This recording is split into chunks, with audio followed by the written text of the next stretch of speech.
So today I'm gonna be talking about far sides of Java remote protocols. So earlier this year, I conducted a research on popular cross-process Java communications protocol and found several vulnerabilities underneath. And actually, during our research, 100 as an outcome, 100% of the products in our research are vulnerable to at least one of the vulnerabilities will be, which we mentioned. So a little bit about me. I'm a researcher at Viettel Cybersecurity, a local company in Vietnam. I have a web security background, and you may have known me from the recent RC Sega on Zimbra email application show. So let's get into the talk. Java remote protocol. So what are they used for? They are mainly just simply for an application A to invoke a method on application B remotely. Like you can be under the wire on the network or from different processes. So IMI is actually a programming interface, but it's most commonly known for the GRMP protocol, which is the protocol that will facilitate the the method calls underneath. And there is also CORBA. Actually, what it stands for, I don't remember what it stands for. It's actually very long, and it isn't necessary. So yeah, you can just know it by CORBA. CORBA is a architecture.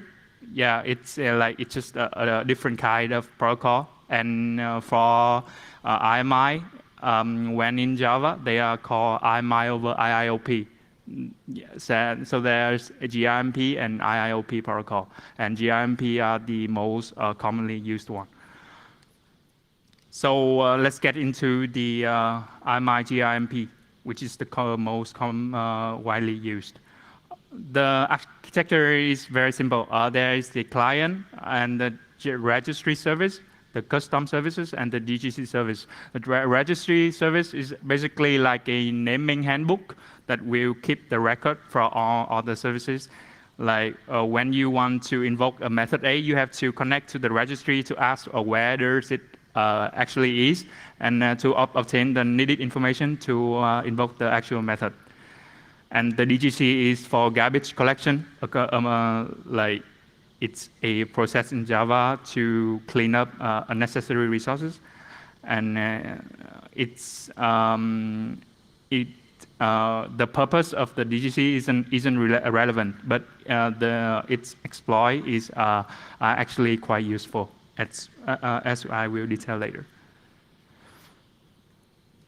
So for one method to invoke a method, there will be a pair of TCP request response, and it will be the methods are mapped to a class, right? A Java class, and that Java class will be mapped to a unicast server ref with G and internal Java classes.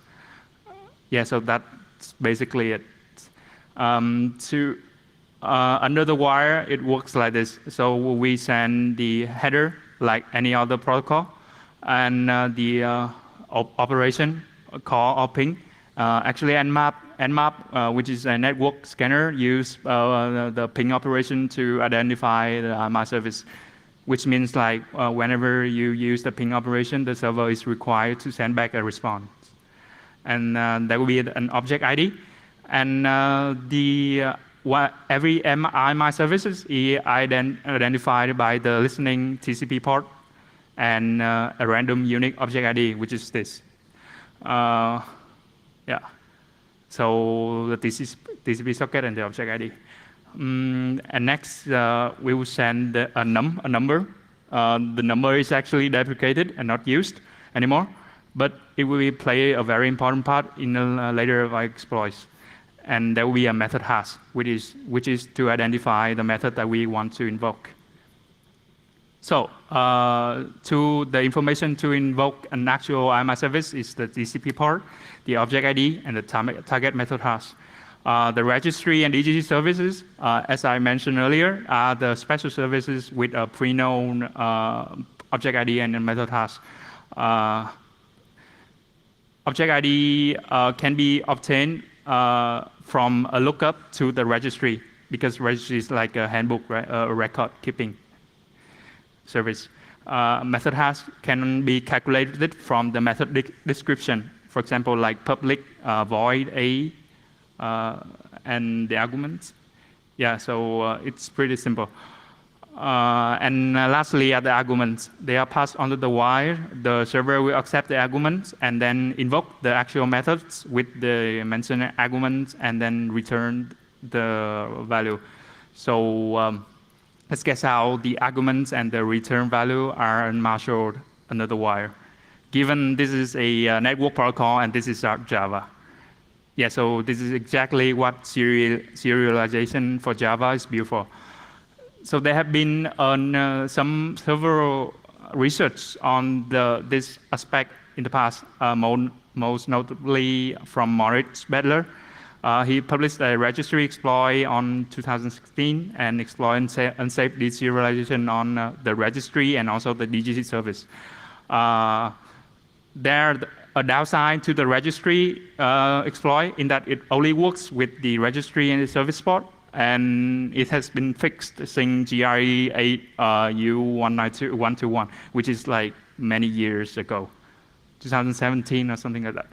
And there's also the DGC exploit, and it's also fixed in GRE 2 A121, but it has an upside that it can work with every IMI service port, because you can see in the live code that the check for to fetch the IMI service, it will skip. It will return no for the socket part if the service is DGC ID.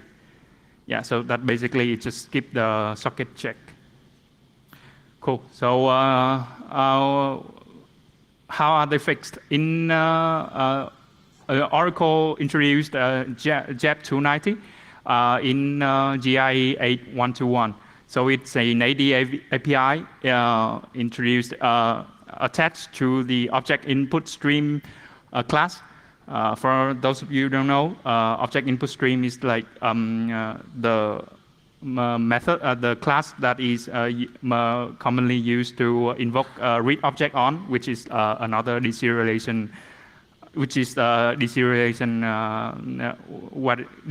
what triggers the deserialization.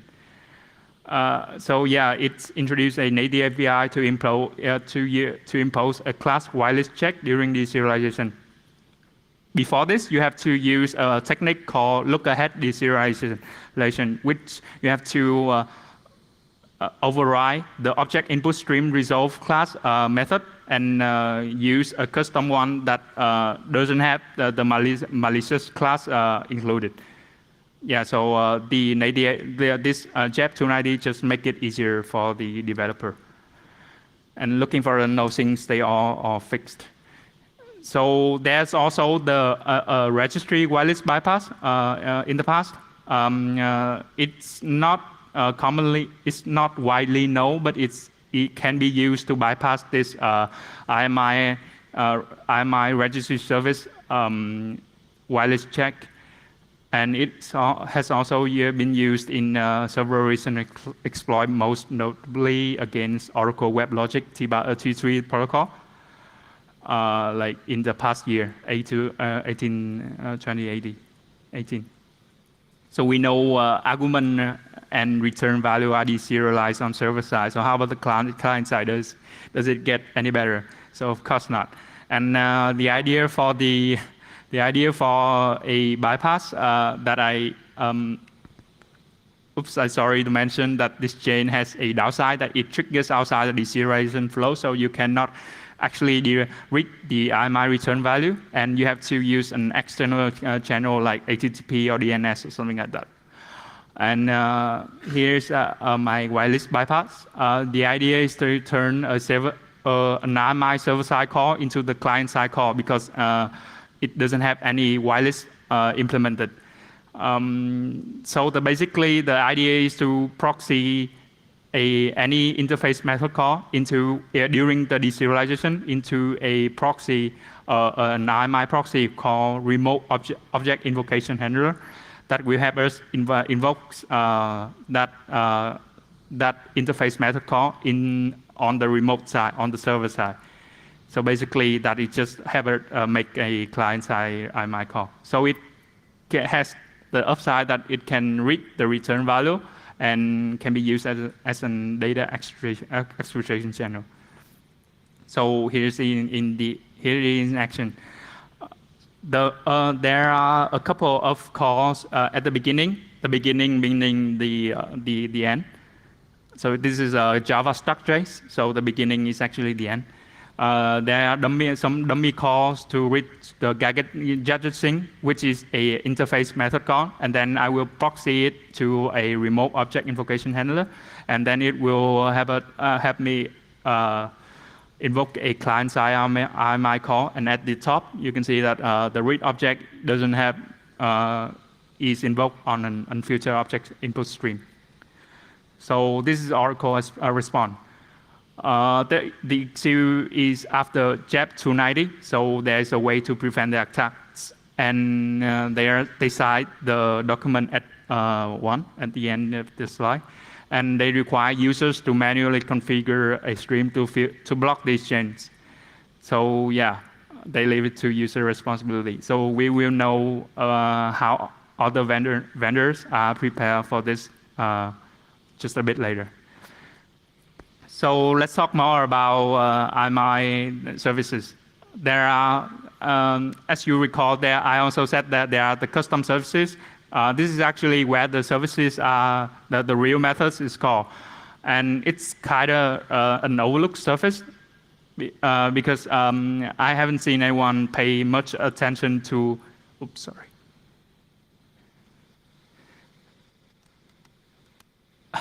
I haven't seen anyone pay much attention to these kind of services. So JEP 290 also states that users are required to set a filter on the input stream to block the to validate like the classes that are able to deserialize when they are in Marshall. So yeah, they are kind of leave it to the user responsibility.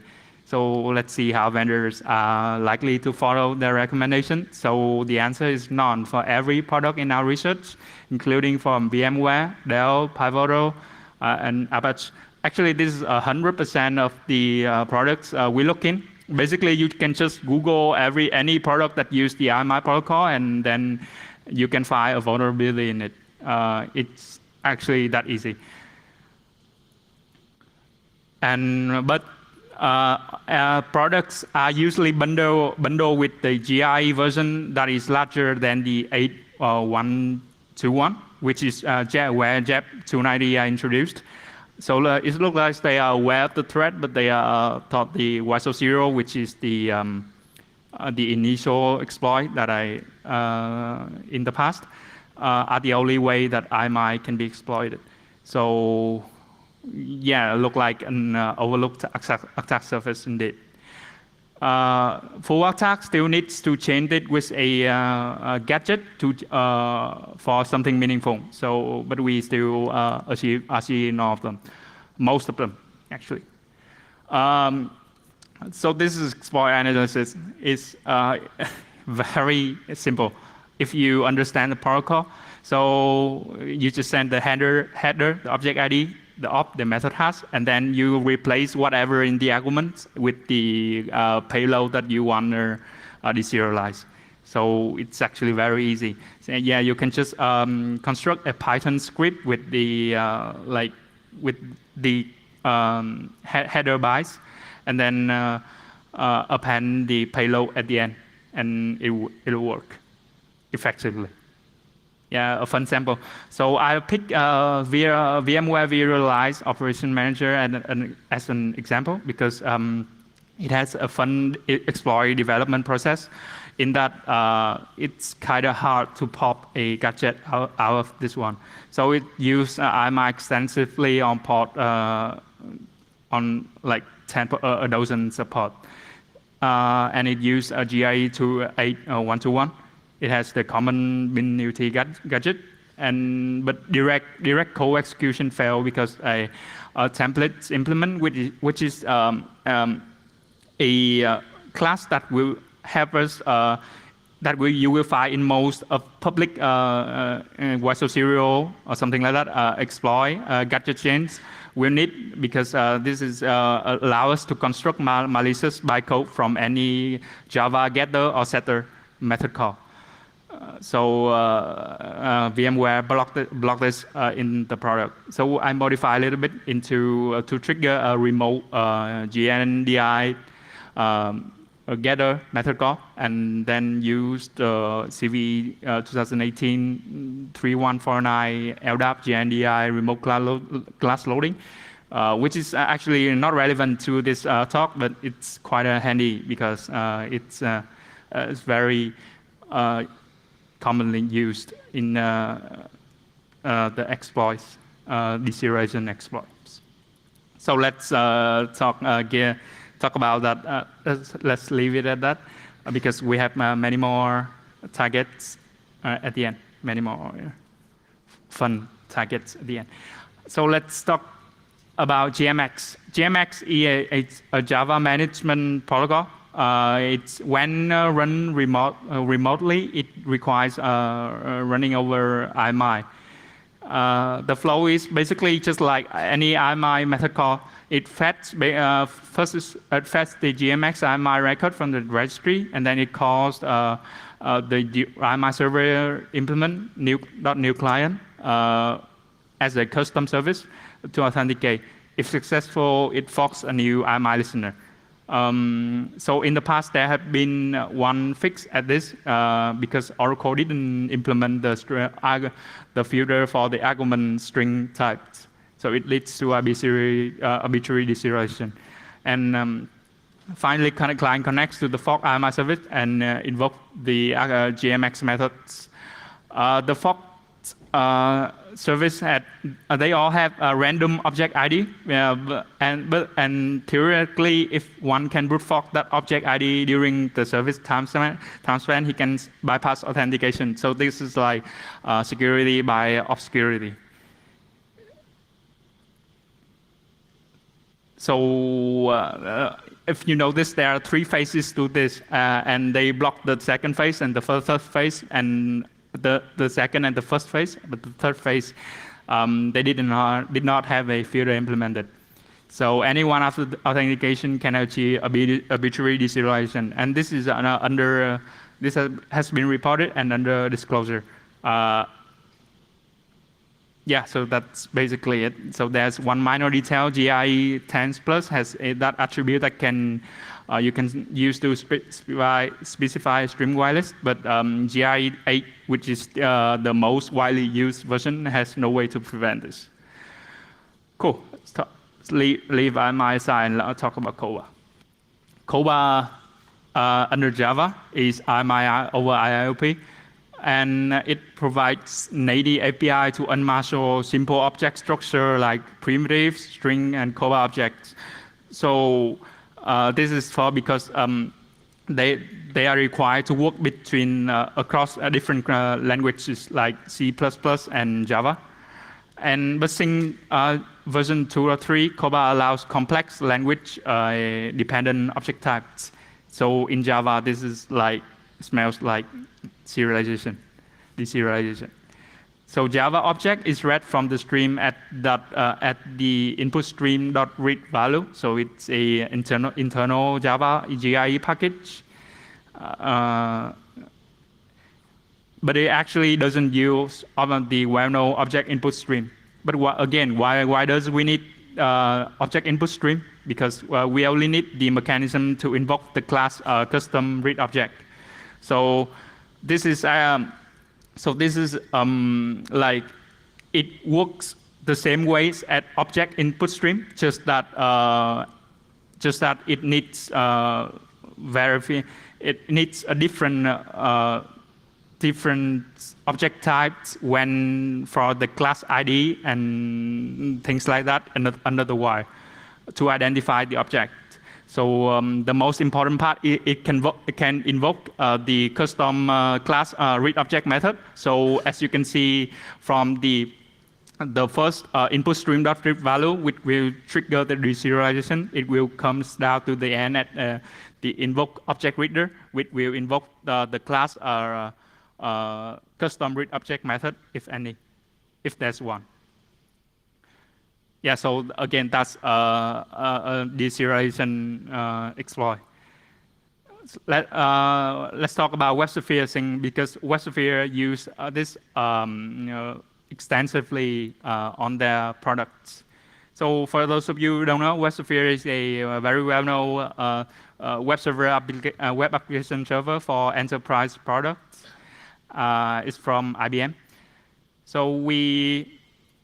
So they move on the GIE packets for the CORBA protocol from Sun into their packets at com.ibm.rmi.ilp, and it actually works the same way, but it implemented a custom authentication model. So our target is to find a place that accepts a CORBA 2.3 object. It has to be pre-authentication, and it has to be enabled by default so that our exploit has some value to it. So we dig into every flow of the CORBA protocol, and we find out that the interceptor as server request interceptor at the class will be invoked right before every method call, IMI method call, and because it's actually invoked before any of the method call, so there's no authentication involved, because the authentication took place in the IMI method call. For WebSphere, there's one interceptor. Its name is TX Server Interceptor, and it's also available in Wi-Fi and Red Hat EAP, which is the same kind of thing. Red Hat EAP is Red Hat Enterprise Application Products.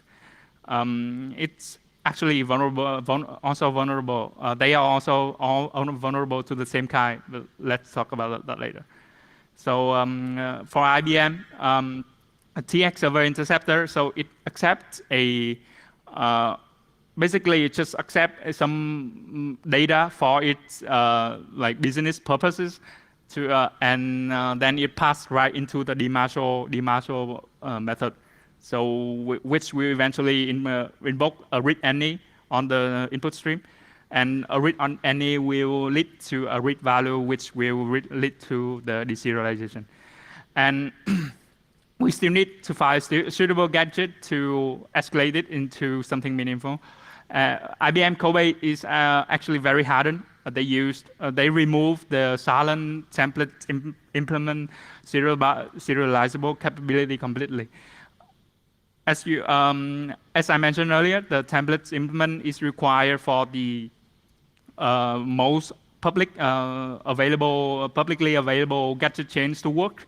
So it's kind of hard to pop an RC gadget chain out of this, and it's also have a very strict class loader. But still, IBM is a huge product, because it's an enterprise application. So we found several interesting gadgets, and all of this are still, I didn't want to disclose any of this because it's still under disclosure, but I will give a demo. So I have an access to library writing to an arbitrary file. But unfortunately, it doesn't work with GSP web shell, so you can use it to, like, for example, override etc password and make the system unusable. Because WebSphere by default must run under the highest user, as documented by IBM, and many accesses, so it can lead to local file disclosure. And finally, a gadget to lower an arbitrary class under the file URL. Since it's a file URL, we have no way to pop a to like inject an HTTP URL into it. So we have to use a trick, which is under Windows, we can use a UNC file path to denote a remote file share, which can lead to remote class loading. So let's move to the demo. Yeah. So this is on your right-hand side. This is an IBM installation, a fresh installation. It has a process explorer here. You can see that there's only the Java process, which is of IBM. There's a bunch of ports which IBM listen on, and inside there will be like the 2809 and the 9402 to 9403 and 9100. So which all can be popped via the COBA exploit. Yeah. So this is to prove that this is the latest build available. This is built on August the 28th this year. So this is the latest version.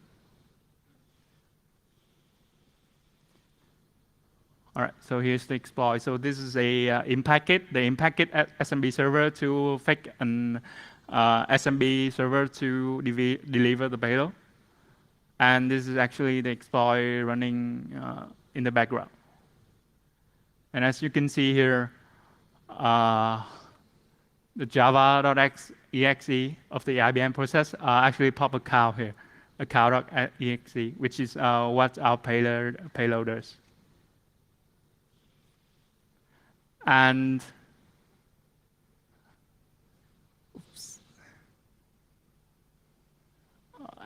the cow is run under anti-authority system, so it has the highest privilege. So it's like a CVS 10.0.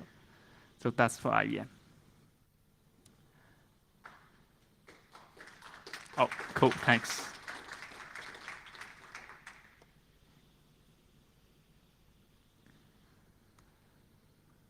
So vendors are not prepared for this because in the code for the IIOP input stream, the resolve class, which is normally used as for the look-ahead deserialization mechanism, it is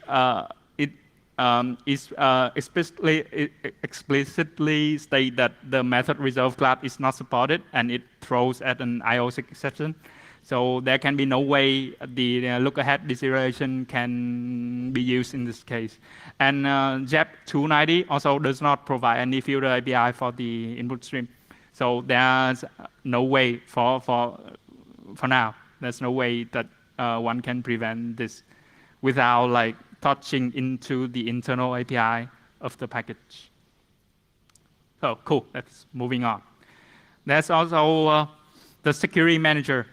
So COBA have a characteristic, a feature, you could say a feature that you can load a remote class when the input stream deserializes a COBA native object. A COBA native object, it's not a Java object. It's a COBA an object that identifies for COBA protocol.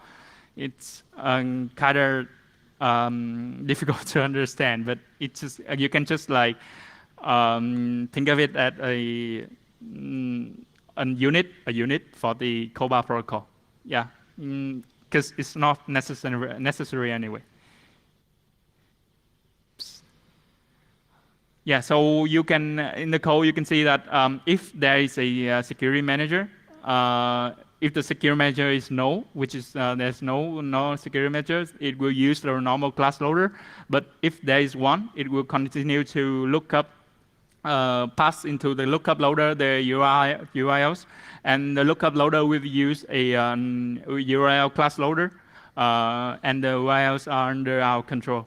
The arguments are under our control. So this technique has been disclosed by Paul Tester at Black Hat 16, and he used a different attack vector, but we can combine this with the deserialization aspect to achieve co-execution by if a security manager is implemented and it's not secure enough.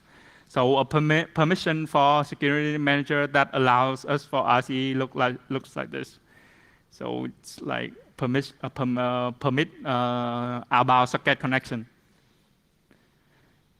Yeah. So that's for the COBA and the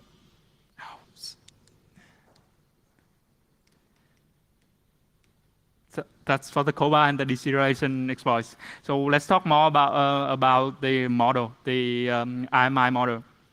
So in IMI, you notice that there has to be the registry.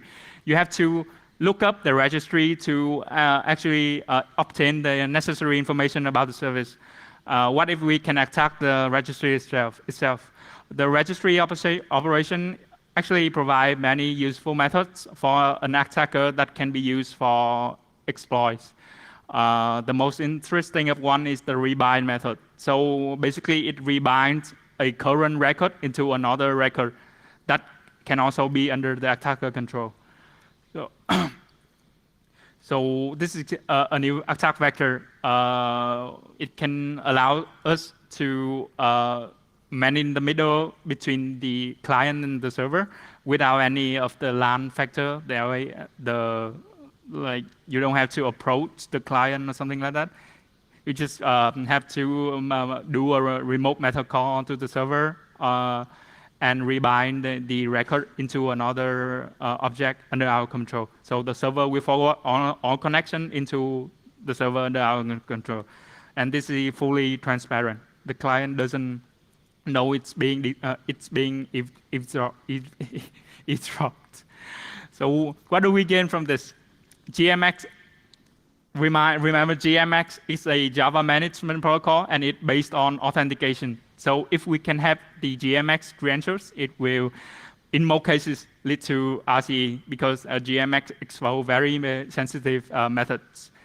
So there's also many sensitive info for custom IMI service. So for example, vSphere data protection, which is of VMware, also pass credentials over the wire.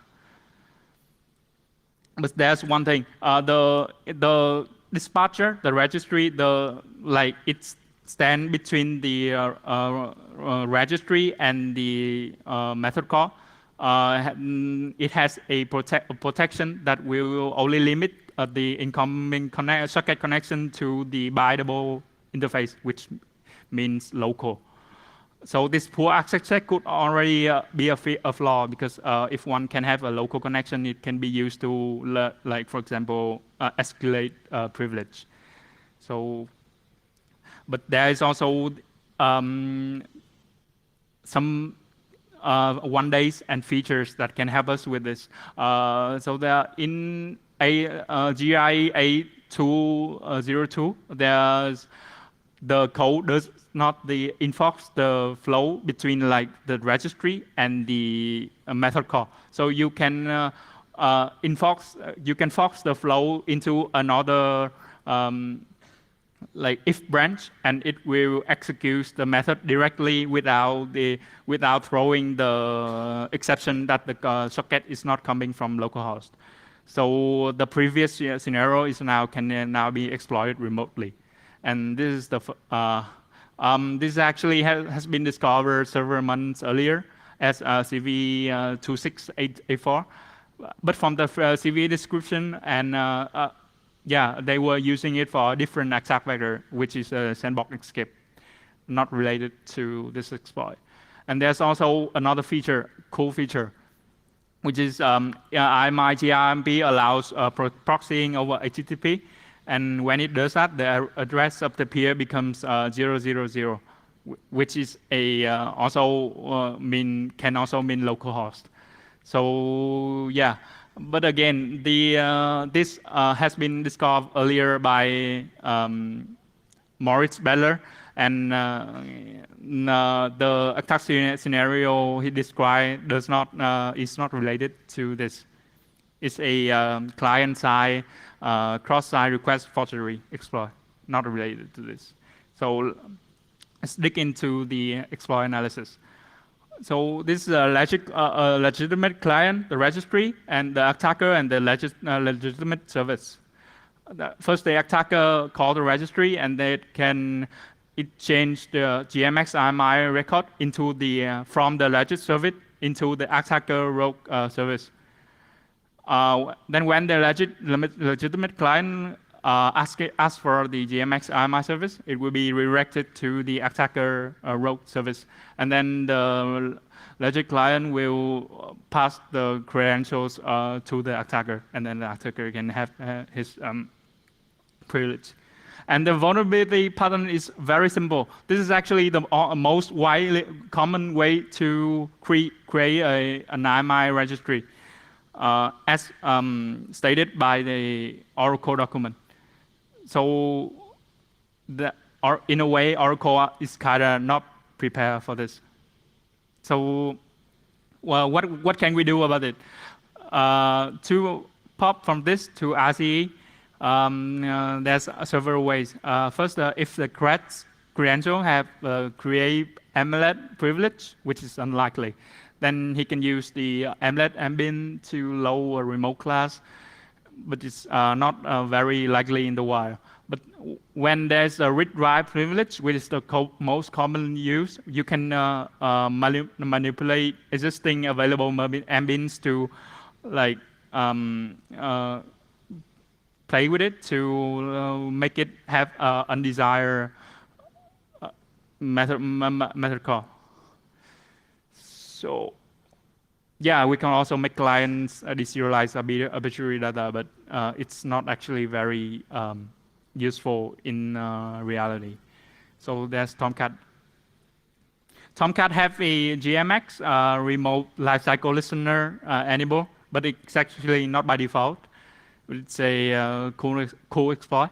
We can modify the abstract access controller valve to lock pattern to an access lock to lock every our wanted header. So in this case, we can lock the header pound. That pattern meaning to lock every HTTP request with the header pound. And then when the attacker invoke a request with that header pound, and later invoke a access controller valve dot rotate, it will write into the specified location by an attacker with the payload at the header pound. So yeah, it's also very simple. So let's dig into the demo for Tomcat.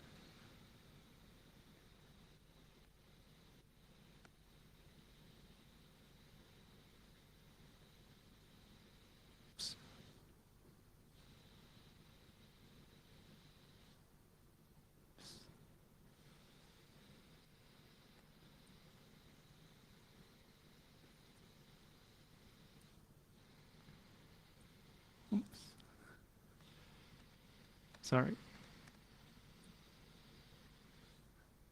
Okay, cool. It doesn't allow full screen. So yeah, so basically on the right-hand side, you have a Tomcat installation with that feature enabled. So this is when an administrator come into the Tomcat instance and then use the JConsole to monitor the Tomcat instance. Yeah, so this is like, it works normally.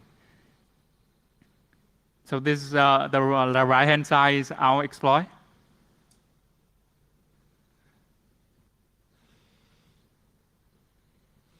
Yeah, so basically I rebind the GMX IMI record into a service under my control.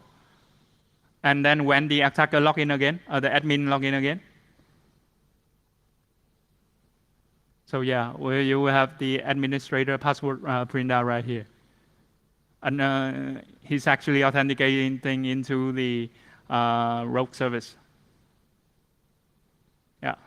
So explained earlier, we can use that to gain RCE.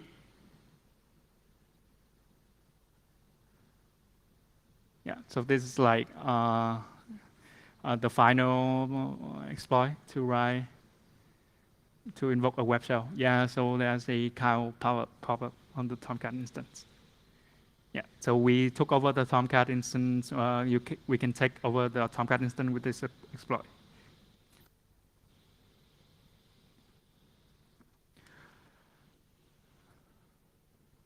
Cool. Oracle is also not prepared for this scenario. Because the simplest fix is to use the internal API package to prevent the registry modification. But the API is package private, which means the developer can just simply use it. He had to use Reflections API or to pop into to you manipulate the internal packet to make it accessible. So moving on, there's also the Koba naming service. So it actually works kind of like the IMI registry service for the IMI over GRMP protocol, but it has no access involved. So applications using Koba have to implement its own authentication mechanism. So to check, it has to check for authentication before every sensitive method call. And yeah, again, there's no product that actually uses besides one, IBM WebSphere, because WebSphere accidentally uses, I believe, because they repackaged the Koba protocol in the Sun pack, the GRE packet, into their old protocol to implement a custom authentication purpose, which isn't targeted to this specific scenario, I believe. But the others like Wi-Fi, GBox, EAP is still vulnerable. So the idea is simple. We just wrap the rebind the record into the our wanted record into for a Koba object, which has the delegate, which will be delegate into a address under our control, and it will connect, instead of connect to the legitimate service, it will connect to our service. Yeah, so that's every attack vector on the protocol. So mitigations right now, extensive review on the IMI services for the deceleration filter construction. This is JEP 290. And keep an eye out for vendor parts for the Koba deceleration, because there is, there's no way to prevent that right now. Maybe limit connections from external client to that file under the network layer. Then you have to also review application model to minimize the design risk. This is not let the credential file over the plain text under this protocol, and keep GRE updated. And there's also a lot of room for improvements on the exploit development, because especially the gadgets. The IBM WebSphere gadgets I demo earlier only works for Windows, and you can also work on much more product research. Yeah, and that's all my presentation. Thank you.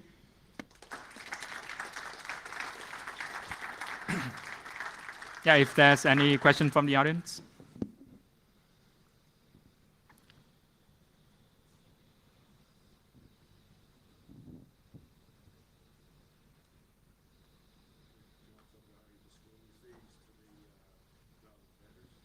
I'm sorry?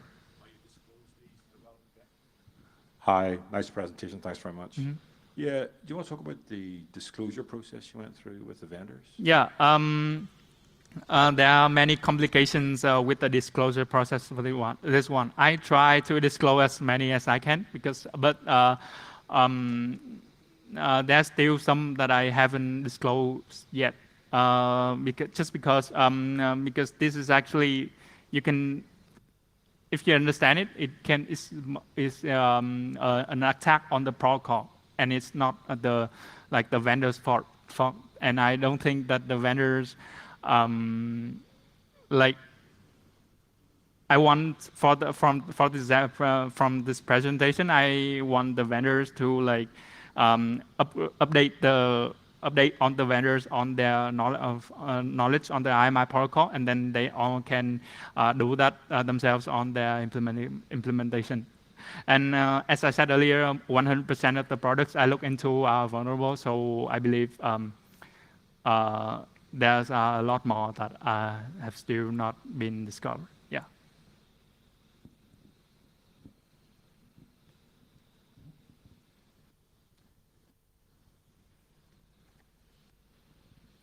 Cool. So I guess that's it. Okay, thank you all for being here. It's very nice of you. Thank you.